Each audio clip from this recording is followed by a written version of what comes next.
પછી એ રોજ ત્યાં ટોપી વાંચતો હતો અને એને એમ કીધું કે ચલો હું અહીંયાથી ટીચર સામે જાઉં.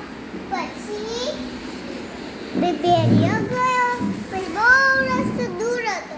પછી બેરિયે એક ગામ હતું, પછી જંગલમાં ગયો.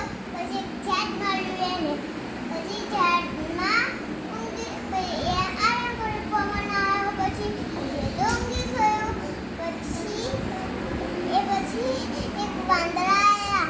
પછી નીચે જોયું ત્યારે ટોપી, બધા વાંદરાએ ટોપી લઈ લીધી અને ભેડિયો આમ કરતો જોયું.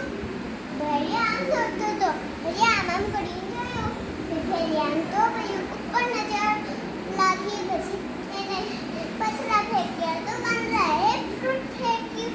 પછી તો એના ઘર ફરીથી પથરો એને પાછું ફેંક્યું. પછી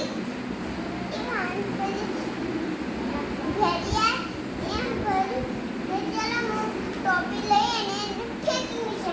તો વાંદરાએ ફેંકવા લાગ્યા નીચે. પછી એટલે પછી એકમાં ભરી જતો રહ્યો બીજા ગામે. સરસ ભાઈ.